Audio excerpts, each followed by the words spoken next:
Hey, hello everyone. Welcome to the ComicBase Livestream. I'm your host, Pete Bickford.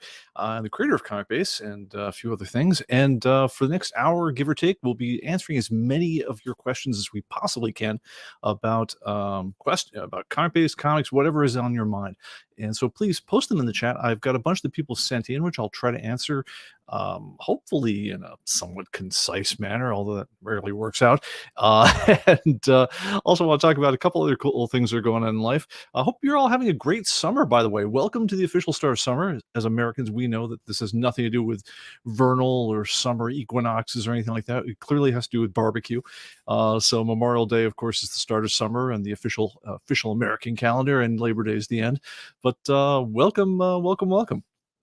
And anyway, so yeah, please, when you post in the chat, please put your comments to @ComicBase TV, because that way I have a chance of actually seeing them as they scroll by. But I'll hit them as quickly as I can.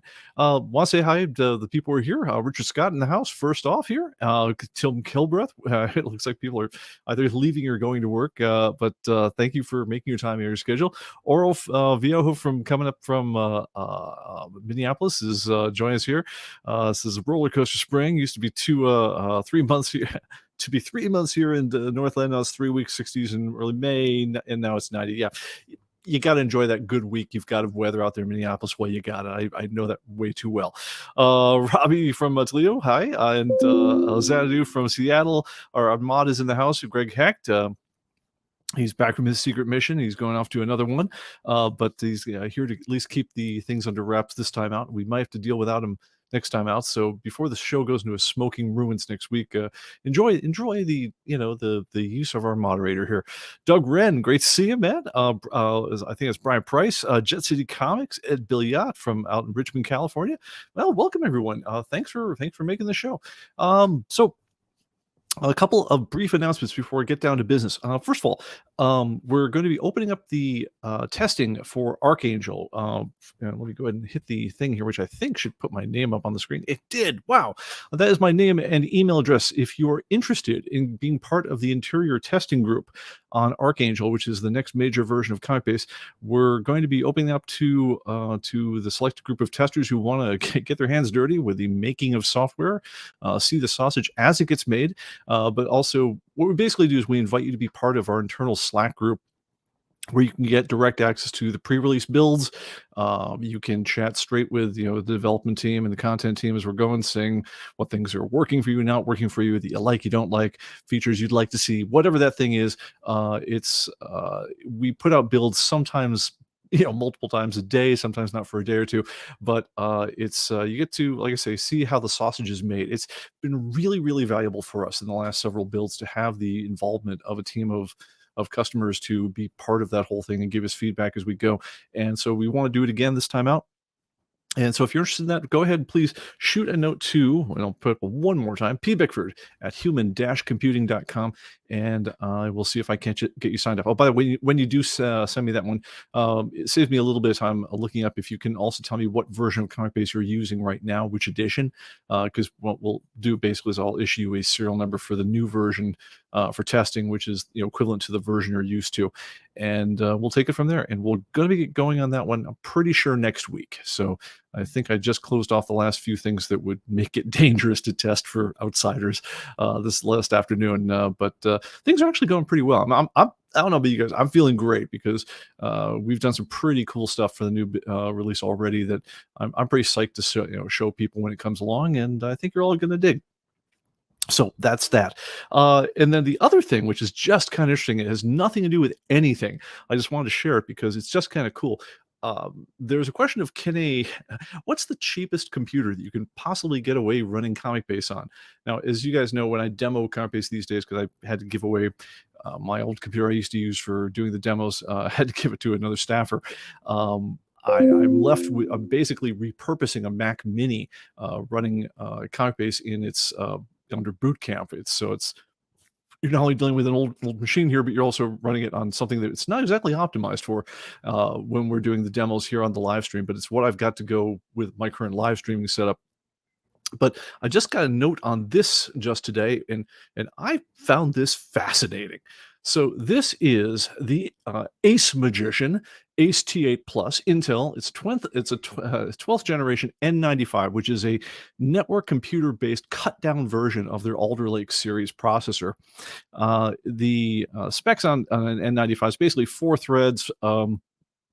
Very roughly equivalent to like an i3, if you know that model of the whole thing. It comes with 8 gigs of RAM and a 256 gig SSD. Interestingly, on the whole thing, dual gigabit Ethernet, and it supports up to 3 monitors. Let me see if I can pull up some of the back specs on this one. Yeah, these are the back ports on it. You've got 3 HDMI 2.0 ports out the back. This part blows my mind. Why, for the love of God, on a cut down network computer where you have not one but 2 LAN ports, gigabit bit LAN ports on the whole thing, your basic lock port, your audio and so forth, USB 3, and the whole thing runs for 100, and I got mine for $129 today. There's a discount code that just expired on it, but if you want to check on it, they apparently go on sale reasonably frequently, so you might be able to nab a discount for yourself on the whole thing. I gotta say, at $129, if this thing works at all, I'm amazed, because I mean, I can just see how it's possible to get that working. To be perfectly honest, I don't see how it's possible for it to ship with a legal copy of Windows 11 Pro, unless they're doing some serious gray market stuff on this one. But anyway, hey, for 129, I'm going to find out, and if it runs, we'll definitely have to give this an unboxing and see what happens. If it doesn't do anything useful, then it becomes like a game server, like I've got an old video game machine that runs emulation of old 1980s, Pac-Man and things like that. It'll probably replace that guy, or he uses like a DNS server or something very low spec like that, or maybe even just bring it over to the Florida place and use it as like a permanent computer for the home theater over there. But for $129, I can find out, because that's nothing.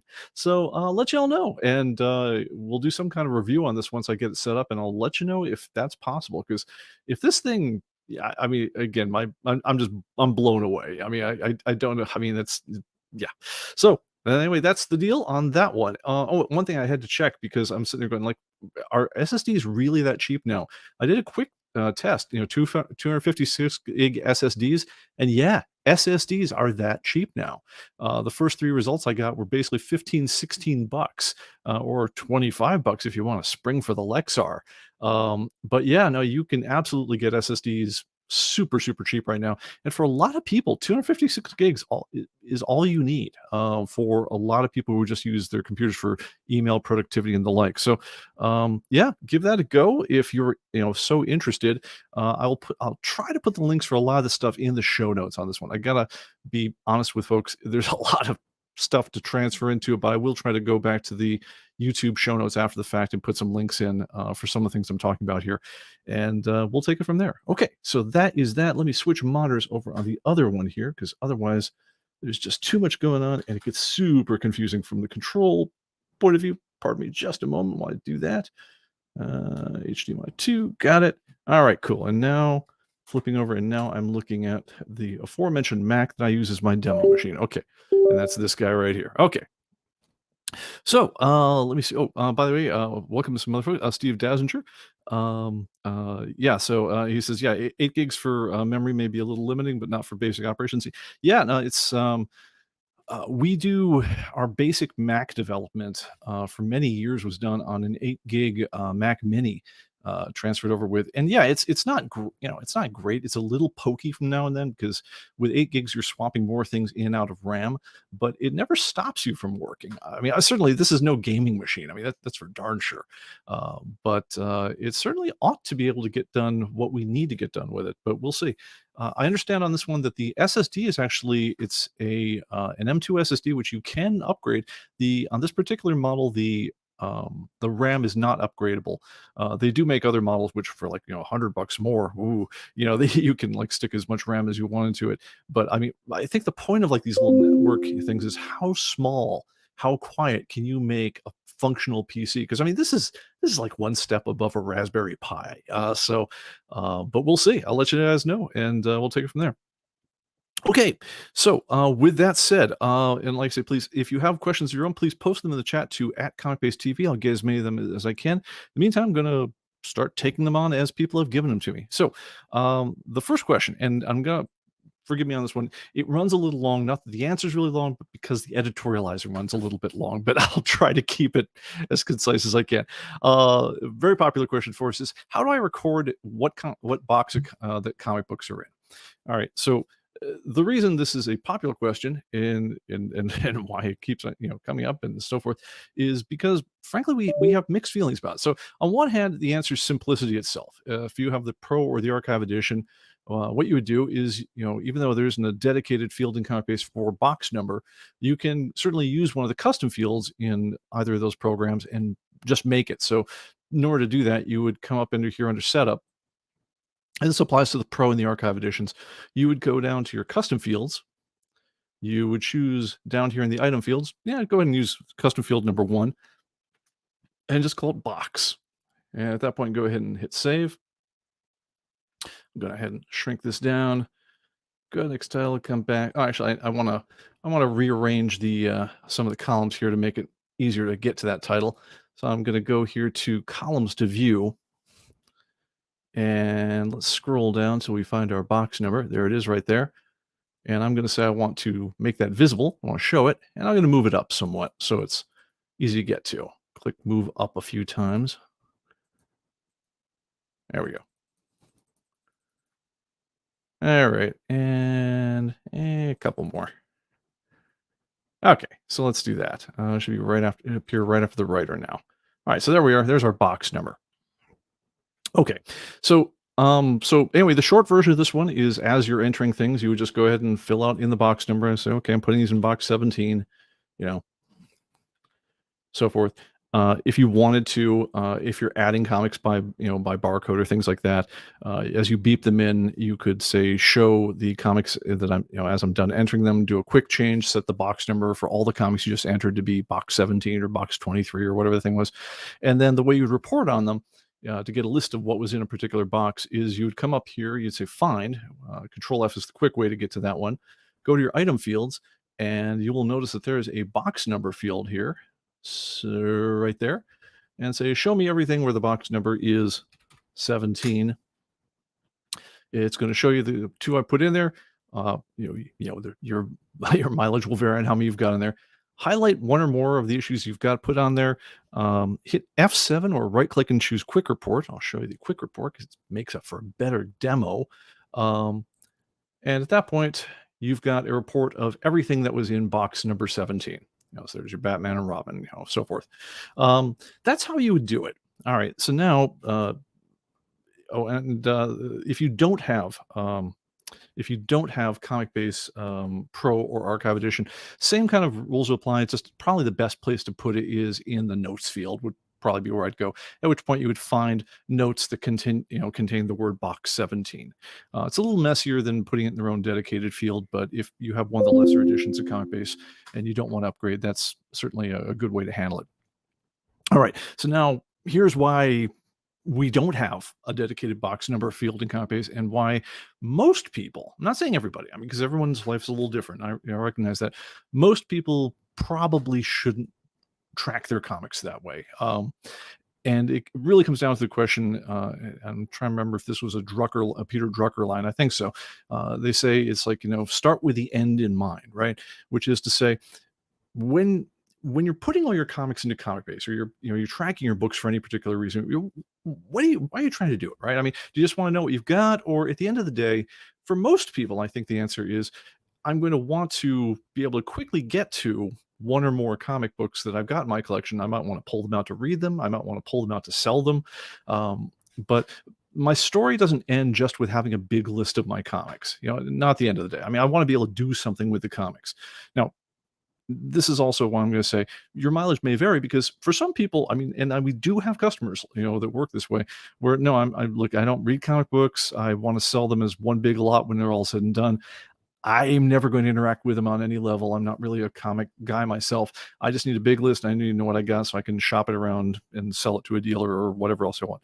In which case, nothing I'm saying to you applies. Just do whatever you like with the comics. It'll be fine. In which case, box number might make perfect sense for you.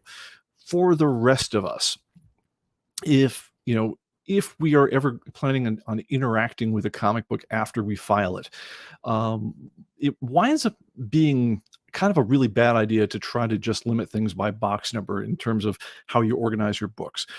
What it comes down to basically is the total time you spend with your comic books, from a tracking and management standpoint, is basically, in part of three parts. There's the time spent actually logging into ComicBase, which, we're certainly going to do our best to try and make that as minimal as possible, to try and make it very easy to put your books in.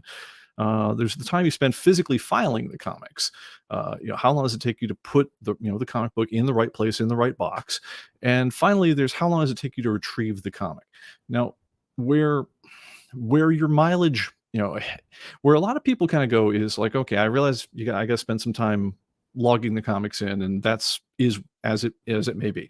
Probably the fastest thing you can do to take down the amount of time it takes to log your comic books in, get yourself a barcode scanner if you are dealing with modern comic books whatsoever. Anything after about 1992, that's probably the single biggest accelerator you can have. Anything before 1992, you just use the features in ComicBase to help you enter them. But we can't, the big problem with things after, that period is the looking up of a comic book and being able to just bleep in the book and just, have it do all the looking up for you and get you to the right place and add them in. That's the quickest way to go. That's the best tip I can give you for logging the books in. But for the rest of us, what most people do is they say, well, filing is really tedious. I hate doing it. Why can't I just bag board it, stick it in the first available box I've got? At that point, filing takes me no time at all. I reach over, I dump it in the box, and it's filed. Eventually, the box will be full. I'll label this, if I boxed 19 before, this is now box 20. I'll write 20 on the side of the box. I'll haul it to wherever my comics are stored, and I'll call it a day. So I can't argue that is by far the quickest way to file a comic book. The problem is, if you ever need to retrieve the comic book, it's going to bite you in the butt hard. And that's even assuming that you took the time to record that you'd put this in box number 20. Now, if you didn't record that you put it in box 20, if you're just adding your comics to the collection, stick them in whatever box was close at hand and calling it a day, then imagine the time comes when you need to go and find a comic. So the general rule, and this is just one of those, kind of computer sciencey type things, is whenever you do a search, if you don't have a way to index the search in any way, if you're just doing a sequential search of all your things until you find something, on average, no surprise on this one, this is not exactly going to get us an advanced math degree, but on average, the amount of time it takes to find anything doing a sequential search is half the items of the set. So in other words, if I'm looking through a box that might have 200 comic books in it, I'm going to look on average through 100 of those by the time I find any particular comic in that box. Now, if I don't even know what box it's in and I've got, 5,000 comic books, I'm going to look through, on average, 2,500 of those comics to be able to find that one issue of ROM Space Knight that I'm actually looking for. That is terrible. So, I mean, if you're dedicated to that, I just throw things in a box thing, yeah, go ahead, definitely write down which box you threw it in, because then it takes you, you look up and say, oh, well, it's in box 17. So then you find box 17. Now you're looking through 200 items and not 5,000 items. And that's considerably better. But it's not great. It takes a while to look through 100 items in a comic box. On average, a second, 3/4 of a second, second and a half, whatever that is. But that's a fair amount of time to look through that many items. And that's assuming you identify it quickly. There's some things you can do to make the identification time of a comic book go way down.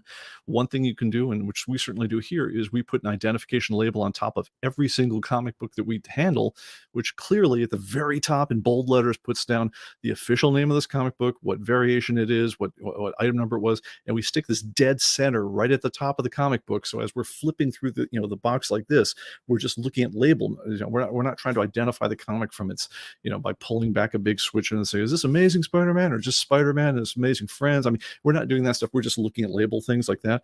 But we do some other things ourselves, which make it so we never look through 100 items to get where we're going. The main thing we do is we physically organize all the comic books we deal with so that we, for us, the process, for finding any comic book in the world, let's say it's ROM Space Knight number 14, is we don't look and say, well, where do we keep ROM? ROM is going to be wherever the ROs are in our collection, because all the boxes are in alphabetical order. Within a box, all the comics are in alphabetical order, and then by title, and then numerical order by issue number. And they all have title divider labels, and they all have issue labels on them and everything. So for us, if I want to lay my hands on ROM Space Knight, and this isn't a collection of 60,000 comic books at this point, it consists of walking over where the comic books are, pulling out the RO box, net time 5 to 6 seconds. If it's RO, if it's road, ROD to perdition through romantic, pursuits or something like that, I'm going to go down to the title divider that says ROM Space Knight, which again is one motion, net time about 2 seconds. I'm going to then say, okay, what's number 14? I'm going to see the how many comic books are comprise ROM Space Knight, and if it was about a 30 issue run, if memory calls, I'm going to go to about the halfway point on that. I'm going to flip down, and I'll see number 17. I'll go backward and see number 16, number 15, number 14. Total time to pick any comic book out of the entire collection, 30 seconds tops. I mean, that's our net average out of a 60,000 comic collection. Now, how did we get to, and by the way, I also did it by only touching about 6 things, and that's including the box, the title, and the 3 or 4 matches that weren't exactly the match I was looking for. I didn't, it was a very quick search to get it. Now, if there are 200 comics in a given comic box, on average, I'm going to look for every single one of them at some point in its history. So I'm going to do that search 200 times. I want it to be as quick a search as I can possibly make. Because the idea that we have here is that everything we've got in our collection, if it isn't just I'm going for it for like art reference, or I want to go back and read it or things like that, is because someone just bought it on my Atomic Avenue store and I want to sell the darn thing. And so I got to be able to fill these orders and get to them very quickly. The retrieval time, I'm guaranteed to do that retrieval times every item in every box at some point in history. And so I can't blow off the retrieval time. Now, where I pay for that, so I mean, I have very quick retrieval time on all this stuff. And by the way, God love you people who actually buy things in order, because then if you buy a guy bought a whole ton of Justice League 5th series from me the other day. And so once I found Justice League 5th series and I found the starting issue number 17, and you bought every issue from 17 to 35, then it's just my fingers just do the walk in, just pulling books as I go, and I could retrieve all 20 issues or there, 17 issues of that, whatever it came out to. I retrieved, once I found one, I could read the other 17 in a matter of 5-6 seconds. So that was beautiful. But even when I'm going all over the collection, I'm picking random things to fill people's orders. Never more than 30 seconds to pick a book. All right, well, it's never more than 3 seconds because past Pete, put the work in on the other end to make that possible. Past Pete was the guy who put all the boxes in order, who physically organized the entire collection to start with by putting them physically in order by title. And as new titles arrive, new comics arrive in the collection, it takes that extra couple of seconds per comic book to print out the label on a whole thing, stick it on every comic book. And then when you go file, you stick them in the right places in the collection, as opposed to just shoving them in the first available box. And the payoff for that one is massive. If you're talking about the total time that Pete has to put into, dealing with the comic book, for me, on average, it comes down to a minute per comic is kind of my sustained average of everything dealing with it, to bag it, to board it, to put, label it, to enter it in the ComicBase, to file it. That's as much time as I'm going to spend dealing with comic books. So if I'm dealing with 60 comics a week, I'm going to spend an hour. It's not the most fun hour of my week, but it's it's an hour. It's doable. But what that also means is every morning when I go and I fill orders on the whole thing, I don't spend an hour or 2 hours finding however many books I sold that morning. I'm just pulling orders, and again, 30 seconds each. So I would say make a decision for yourself. which is to say, when you file a comic book, are you ever going to want to pull it again? Because if you're ever going to want to pull it again, have your comics as physically organized as you can get them is going to make the retrieval just so much faster. And it's worth the time for most people to physically, organize them as opposed to kind of randomly scattering them across boxes and then just kind of remember what box it's in.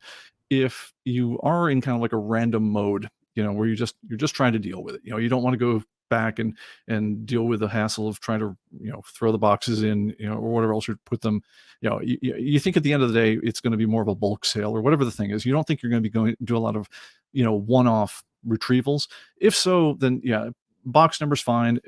It's better than nothing. It's a hell of a lot better than nothing. So but it's nowhere near as good as just put the comics in physical order. So that's why we've always been a little ambivalent about box number. We know people do it, but if we're telling you like we tell a friend, if you're our buddy and you have a large comic collection, you're in the garage next to us, we'd be showing you organizational system, and it doesn't rely on ever recording a box number. So that's but that being said, there's a lot of ways to deal with comics and do what makes sense to you. All right, some comments on here. Sorry, gotta go back to the other comic here. Oro says, do you think you can use a thumb drive to expand the RAM? I don't believe so. Typically, when you're dealing with a network PC, when you stick a RAM drive in, it's only augmenting it. It deals with it as RAM-based storage. It doesn't deal with it as memory. Like it deals with almost like it treats it like a disk drive as opposed to a RAM drive. That being said, from a architectural standpoint these days, in terms of computers, ever since the concept of virtual memory came in the 90s, the dividing line between what's a disk and what's RAM has always been a little murkier than it was in years past. It used to be RAM was all the things your computer could ever think about at one time, and your disk was all the things you were going to store for long periods of time. There's a concept called virtual memory where your computer in these days, when it ever gets low of physical memory, as long as you don't have like one single object that needs to take all 8 gigs that's laying about, what it will typically do is it will use portions of your disk, and your disk could be an SSD drive, which ironically is a form of memory, but it'll allocate that as extended RAM space. And so when it's either using the very fast RAM that's soldered to the motherboard, or it's using slower RAM, which is which is an SSD attached to your PCI bus, or it's using very slow RAM, which is an old-fashioned, a very slow hard drive as extended memory. But within reasonable limits, you can actually work with data sets and stuff that's much larger than your available RAM. Having it in actual RAM though allows you to go through all this stuff without, it's called page thrashing, having to constantly write things up down to the hard drive and then load up, fresh sets of stuff to, into your working set of memory. That is a fairly slow operation for modern computers. So having a decent amount of RAM is useful. On a practical level today, I'm saying, once you've got 32 gigs, you're good. You're as good as you ever need to be. Anything above that, there's exotic situations where it's a little helpful. 8's okay. 16's a little better. 32, you're definitely done. But for a network PC, 8, my guess is it's going to be okay. But hey, as soon as this thing shows up in a week, we'll know. All right. Greg says, the reason the box number question is as popular is because you own ComicBase, and you know that you have enough comics to know that you have a problem. That is so true. And speaking of ROM Space Night, last week the news broke that Marvel has worked out a deal with Hasbro. That's probably why I'm thinking about it, for putting the old omnibus reprints of the old Marvel ROM and Micronauts series out. Yeah, I'm oddly more excited about that than I should be, because if you guys remember was that even the 80s, it was probably either late 70s or very like 80 when they got a hold of those products. These were both Hasbro toys, which I never knew because I didn't have a Toys R Us. I didn't have a good toy store near me. But the Micronauts I knew was some kind of toy, but they treated it like it was Star Wars. In terms of the writing, it was like a band of rogues and miscreants fighting the evil empire, and it was like they treated it seriously. It was actually a really good series. Same thing goes for Rom Space Knight was basically a robot from another land. He was actually a real person who's basically been welded into a robot suit. Gave up some of his humanity in order to become a guy who seeks out shape-shifting, evil beings living amongst us, and you could basically shine a laser beam on, reveal their true nature, and blow them away. Which, unfortunately for the humans around, made it look an awful lot like this crazy robot had just blown away a bunch of humans. So they misunderstood. He was really helping, and so they, of course, would chase him down. It was actually, it was kind of a combination of Invasion of the Body Snatchers and Gort from the was it Day the Earth Stood Still. But yeah, actually, just the writing on it really set this thing apart from being just another crummy toy series. I mean, I never knew there was a toy after. I mean, I found there was a toy years later, and it's like, really, toys nowhere as cool as the comics were. So anyway, that's a thing. All right, so let's see here. Ken says, in the process of rebanging and boarding, is there a way to scan to a list so I can reprint the labels all in batch and not one by one? Interesting question. I've done yeah, so what you're talking about scan to a list. So I think the way I've done this in the past and it's not great, but I'll tell you what I did. Um, is I've gone and done a add by barcode. Whoops. It helps if you do it on the right computer when you start typing randomly on keyboards. All right, so let me switch my keyboard. Oh man, hang on a second. I got the chat running on one machine here, and I just put everything into like debug mode here. So I'm like now I'm staring at like odd symbols. All right, let me switch over to this one here. All right, so and now we're over here, and what I would do is I'd scan by barcode. Let me go ahead and grab a couple of comics here. Give me a sec. Got my headphones in, so I'm welded into my my seat here. All right, excuse me.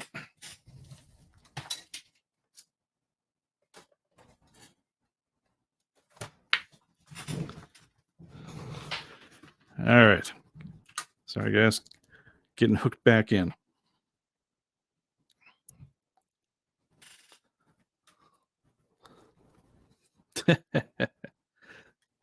You guys ever have like these reverse ear monitoring headphones? They're so confusing when you look at them to try to put them in. All right. So, all right, we're good to go now.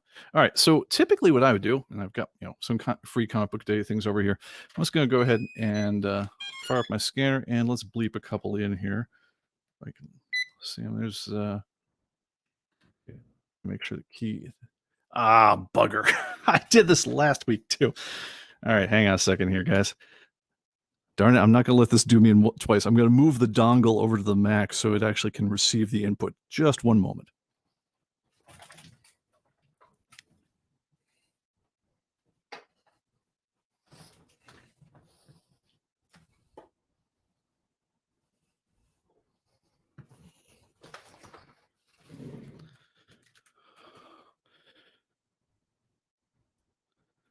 All right, I lied. I'm not going to do that because I'm realizing that I put the so all right, when you're using a wireless scanner, so you've got this little guy right here, right?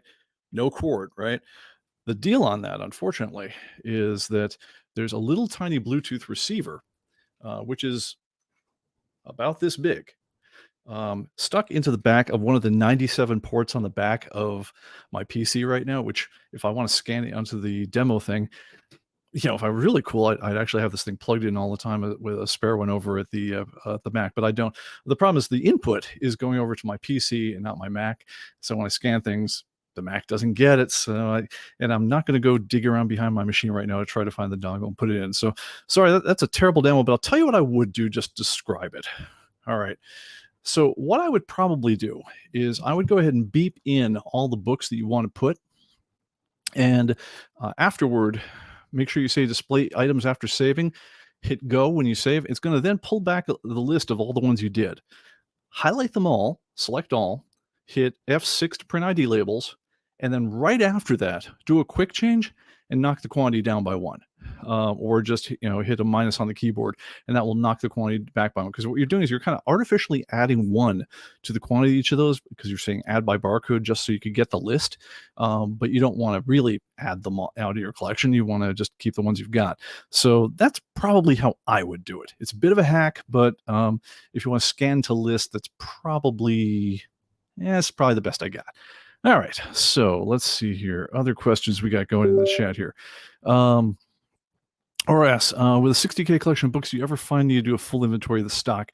Man, I have threatened to do that forever, because whenever I don't find a comic, it drives me freaking crazy. Because I mean, if I'm sitting there thinking like, if I can't keep my comics straight, it's who can? And just because, I mean, I've been doing ComicBase for 30 years, a lot. I mean, hundreds of thousands of comic books. I think it's fair to say have moved in and out of the collection over those years. And a lot of hands touch them, and not if you guys ever work on a co-op thing with other people, whether it's washing the dishes or whatever, it's always tempting to say, whoever the guy was that wasn't you must have been the guy who forgot to inventory that one, or knock it out of inventory, or do whatever the thing was. I've learned, having now had to manage them all without the staff around, that I'm just as capable of making goofazoid mistakes like that as anyone else is. So every once in a while, I don't find a comic book, and it drives me nuts. I have only once had to go back and say, wow, we just really messed up the inventorying on this one. And I've done like a box. Doing the whole collection, like doing a cycle count of the whole thing, it's always a fantasy. Like if I was going to do like a full employment thing for all the youth of Williamson County, and I was just going to hire some people to, I've got you on staff already, so just do something to be useful.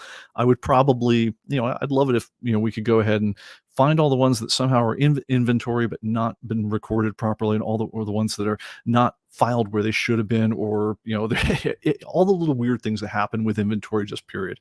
That said, it's never been so bad that I felt I had to do that, with the exception of Witchblade. Witchblade was probably the series that when it came along in the early 90s, I guess, it set the policy that says we never reassign variants. And it's because when it became clear, they were one of the first titles, I think, that really had just a ton of variants. I think it'd be common, I think, as early as like the first 10 issues or so, to start having like 8, 9 variants for different comic book covers, and it was always ambiguous as to when they got released and what the designations were and so forth. And there was still a lot of us learning the curve at that point to figure out how to classify things. And so we'd always be like, well, I don't know, other people are calling this the B variant, should we make this one the B variant? And whoever was editing at the time would be like, oh yeah, sure, if everyone else is calling it that, let's make it the B variant. And then you kind of start realizing, wait a minute, everyone who then goes to their inventories later on, that one that was the C variant, which you've just made the B variant, they've now got wrong inventory, and you've messed them up. And we were some of the, because we, as they say, we eat our own dog food around here. We were some of the first people to call the alarm on that one, saying, we cannot do this. Once something is in the system as a particular variant, it has to stay there, because people are relying on that designation. Because nothing's more frustrating than like, oh yeah, I just sold a copy of Witchblade 11B, and it's got this cover showing here, but that's completely different than the one that used to be 11B, which is now listed as 11C or whatever that is. And you've now got a pissed off buyer, you've got a pissed off seller, everyone's yelling at you, and all for the sake of what? So that's the first one. I feel like I had to go and say, yeah, okay, we need to go back, put our stuff back in order, and after that, we never change variants. So that's where that policy came from. But in general, I've never felt I had to go do a full cycle count of the entire thing. It's been nice to have, but never anything that would have justified the amount. That's about it. Let's see here. And Rich Scott said, 1979 for Micronauts and 1980 for ROM. Right on. All right, so I haven't lost it. Whoa, 76 issues and 4-ish annuals for the Space Knight. Wow, it went that long. Wow, because I guess at one point, I guess 3 years is probably what it took me for me to go off to college or whatever it was. Which I don't know about you guys, but going to college really cuts down your comic collecting. But the only thing I kept going during that time was the X-Men, and the during college was the X-Men and the the Frank Miller Daredevils. Everything, just about everything else, fell by the wayside. But all right, so that goes. All right, so and Ken asks, will that work by scanning the ID labels and not the comics printed barcodes? Oh yeah, you can look up any comic book by it looks under either one. So if you have a barcode you'd previously printed and you want to pull it up, you can always scan the barcode that ComicBase generated. You also can scan the comic itself. It'll take you to exactly the same place. But great, thank you for that. It's a great question. All right, let me see. Was there anything else I missed? Checkboxes, quick change. Yeah, all right. So I hopefully Kath, hopefully we're about in the same place on that one. So yeah, that's okay. All right, let's push on. All right, next question. Okay, so, and I believe, I'm sorry, I was going to write down who asked this question, but wherever you are, if you're answering, you know what question it is. So I won't give your name right now because I've forgotten. And his question was, how do I go to the next page on a title? So let's go to a very long title like Action Comics. All right. And his question on this one was, okay, so here's Action Comics, and I've got issues 1 through 1,000 or whatever else. Actually, in this case, I've got all of them. But it used to be like there was some times where like I want to go to the next page. Well, there is no next page in this one anymore. Mostly because when ComicBase 2023 came out, or is it 2022? God, time flies. we went full 64-bit, and so as a result, we got to change. I swap the view here so you guys can see what I'm saying. So it became much easier, to use your computer's resources, and we did some very clever things with grids, so that you can very quickly have very large amounts of data without busting memory, without taking a lot of time, without making it so the program seizes up, as used to happen when you tried to put too much data into the grids in the years past. So as a result, we went and we changed a setting in the program under preferences. The default used to be for rows to display in grid view, it used to be like 1,000. I think the default's now 5,000. Honestly, if you want to set to 50,000 or even 200,000. It's funny. The maximum amount it'll let you do is based on your computer's memory. On this computer, I think I only do have 8 gigs.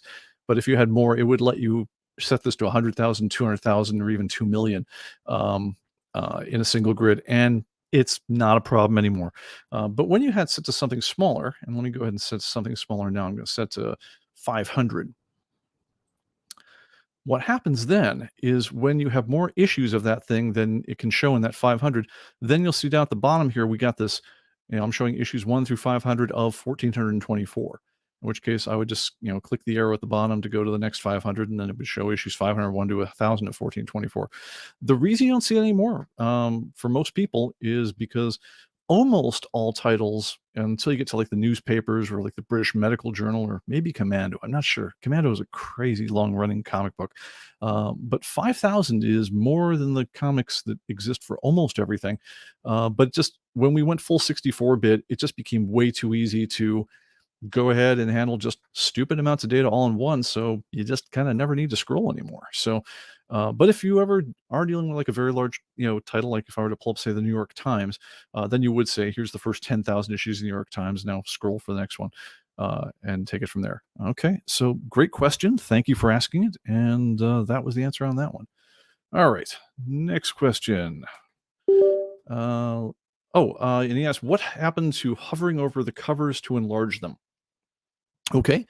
So in years past, we used to have a thing where and we're really proud of this feature. Let me go ahead and pull it up here. I'll put myself in the picture if I can do it.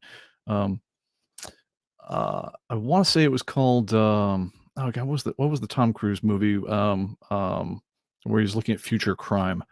Someone in the chat's gonna know this one instantly.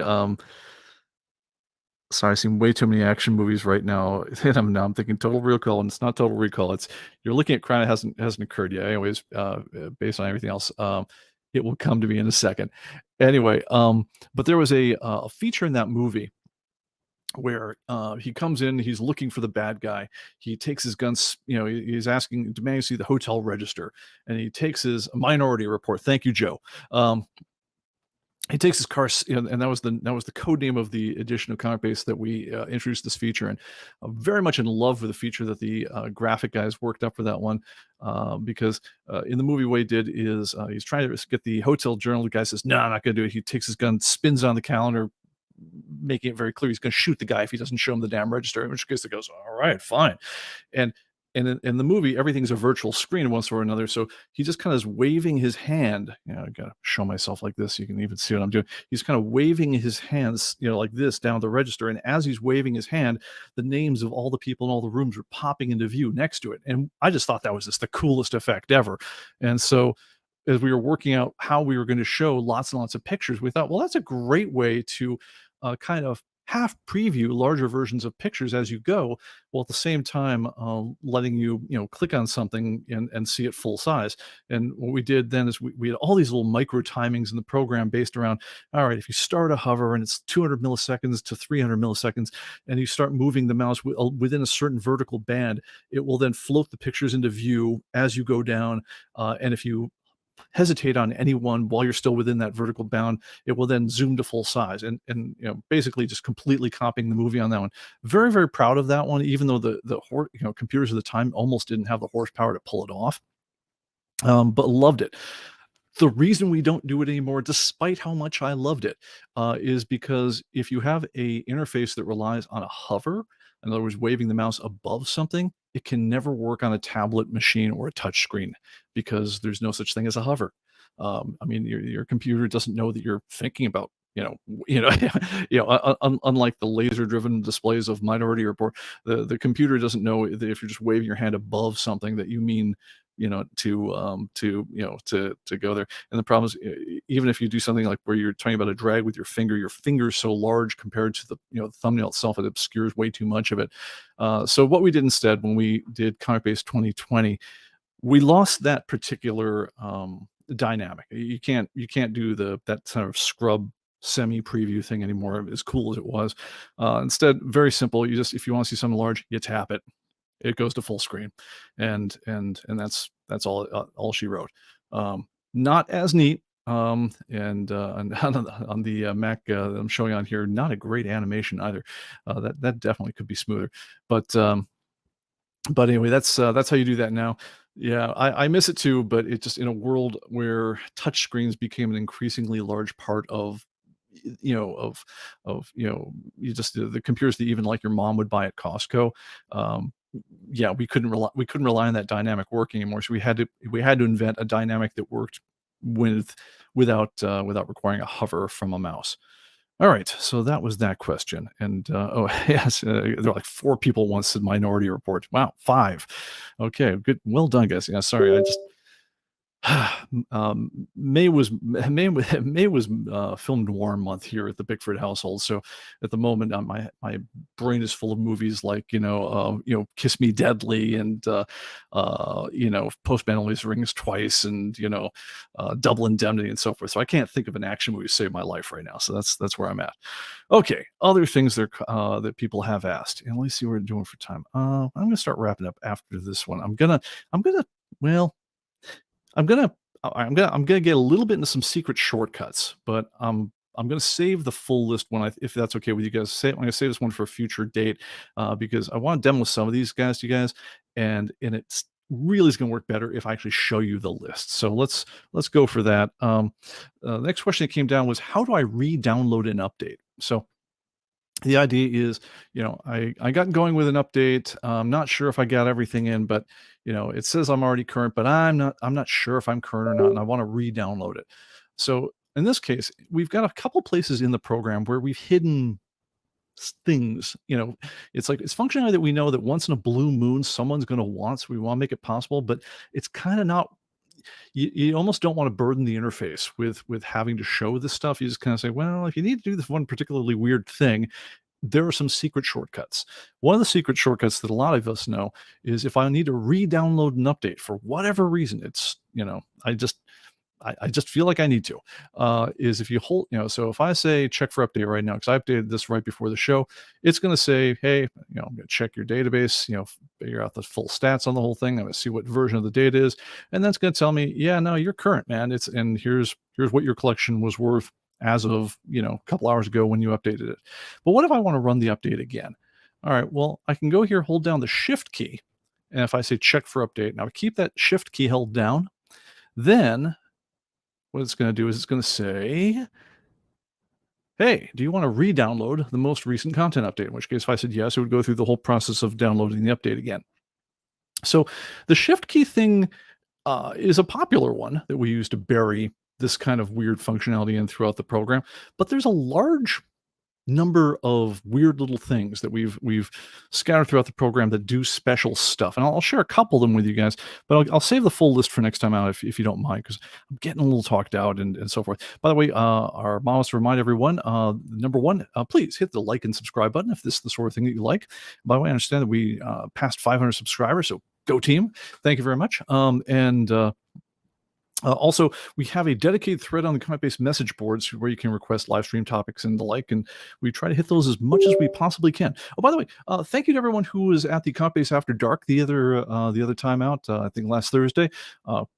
As always, crazy. Have it up on Rumble right now. We'll be pulling it down so we don't get incriminated.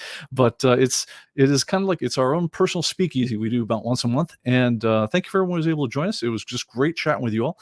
And that's one where you guys get to be part of the show in our very real way. You are the show, and we actually get to hang out and chat with each other off the record. And we do it on Rumble so that we don't get auto censored like we'd be doing on so many of the other channels today. But anyway, we'll look forward to the next one. And yes, our mod also wants to remind us, number 3, y'all better behave next week or I'll go all Galactus on your butts the following week when he's back. So yes, don't piss off the mod, everyone. Anyway, yes, he's going to be off doing momentous things, which if he wants to, he can share with us, but I'll leave that up to him. All right, but so anyway, a short version of some of the other shortcuts, secret command keys that you guys will want to know about. All right, so number 1, the ones I use all the time is when you're dragging and dropping pictures. If you hold down the shift key and you drag a picture onto the grid, so that's how you add new items to the database, or say you added your own title or your own variants or things like that, and you want to go ahead and just drop them in. I go ahead and I'm just gonna pull an issue or two of Action Comics here so you can see what the heck I'm talking about. Let's pull a couple of these ones over here. Moving them over there. All right. And I'm going to go ahead and now that I move them out of there, I'm going to refresh the view so you can see. Now I switch the camera. All right. So now you can see that. All right.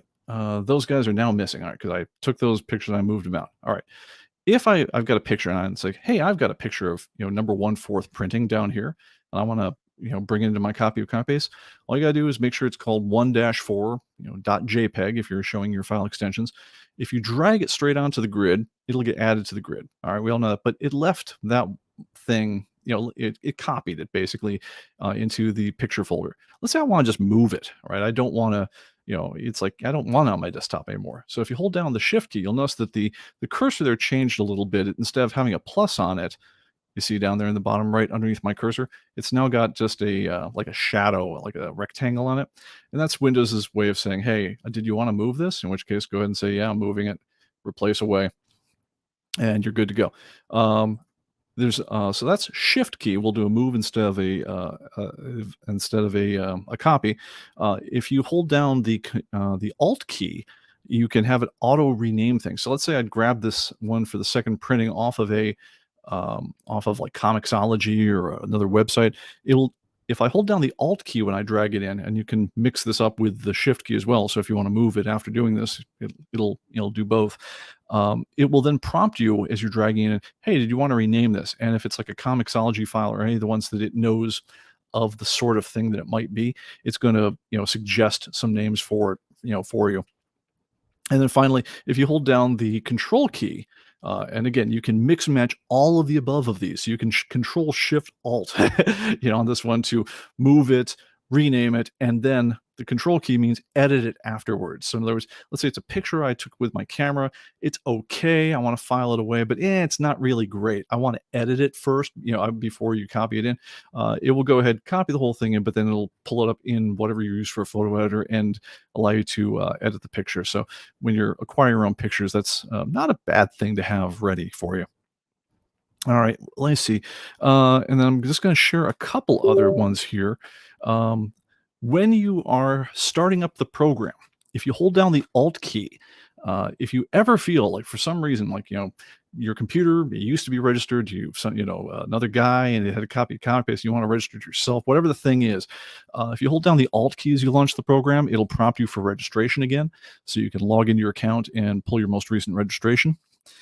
If you hold down the Alt and Shift, it will prompt you as to whether you want to unlock any locked prices in your database. This is very obscure, but one thing that you guys might know you can do is you can always lock prices, which keeps them from being updated by an update. But if you've been doing this for a long period of time and you ever call us up and say, hey, my prices don't seem to be updating, one of the questions we'll ask you is, well, had you locked them?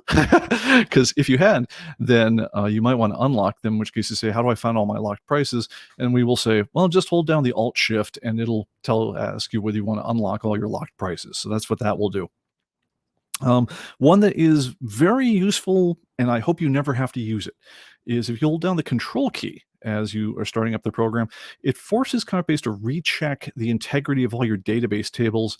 And optionally, if you keep it held down through whatever prompts come up during the course of doing all this rechecking, it'll also ask you whether you want to rebuild your database indexes, which if you ever have a time when ComicBase just seems unnaturally slow, like you suspect something went wrong with my database file, and it used to run really fast and now it's just a little bit slow, this is something you could do to have it just automatically go back there, recreate the indexes from scratch, and that should resolve your problem. Let's see here. If you hold down the Shift key, it will reset your window positions to their defaults. Helpful if, for instance, you've been changing your monitor configuration, you're not running Windows 11, and for some reason Windows don't seem to be appearing where you expect them on screen. If you hold down the Shift key, it'll just make everything open up dead center of the screen. And finally, and this is one, again, you may never use it, but if you ever need to know how to use it, it's cool to know that it's there. If you hold down the Alt key, it'll force a reset of the pricing flags. Now, what the heck is a pricing flag? Well, when you download an update, we have at this point 4 million items plus in the database, right? We don't want to update 4 million records if we can possibly avoid it. So what we do is when we download each week's update is we say, okay, well, what's different than you have in your database right now? And so if the price hasn't changed, we're not going to update your price. But somehow, and sometimes this happens most frequently when people are switching between currencies, like I was in Canadian dollars or Swiss francs, or I guess, I don't know if it's Swiss on the euro now. I'm not sure. If anyone's on the chat from Switzerland, let me know. I've lost track of the world's currencies at this point. But sometimes your database will just get a little out of sync about whether it's updated your price to the latest thing or not. And as a result, you might have, there are people who had their database all in Canadian dollars. They move it over to US dollars. Somehow something went wrong. And when you download the latest update, it doesn't update every price because it's only looking for the prices that changed, and you hadn't set it to update all your prices to US dollars yet or something. There are different options with messing with this that, maybe you didn't set them the way that you'd pictured, and you're wondering why all your prices aren't the way that you figured they should be. So normally, we would only update prices that change. If you want to force it to update every single price in the database to be the current correct price in our master, if you hold down the Alt key as you go, as you launch the program and keep it held down until you see the opening screen, it will have reset all those pricing flags so that next time you download an update, it's going to update all 4 million prices. So anyway, that's a thing. And let's see here. Other questions from the chat I'm going to answer real quickly, and then I'm starting to lose my voice. Chris asks, is it just me or did we eliminate the opening music for the app? Yeah, we eliminate it because the whole purpose of the music to start with was the original theme was 7 seconds long. It was there to entertain you for 7 seconds while we opened the program. And now on a modern computer, the program updates, opens in between 1 and 3 seconds. And there's nothing we can play that doesn't make it sound like you're just waiting around for the music to finish. So we got rid of the music. A lot of people ask about it, so I mean, that's cool. We used to really like doing the theme on that one, particularly when we did like the Western one. That's actually me and a buddy we actually recorded in our studio. That was actually the Western opening theme on that one. So, we would try to do thematic things from time to time, but we had sort of a comic-based overture theme that we used for most of it. But that's what you guys are mostly hearing. But yeah, it's just the program. We cracked one problem, and so some of the character went away from the whole thing. But anyway, that's that. And then Larry says, "Has been more thought to give us drop-down pick list for custom fields, box location? Need that bad."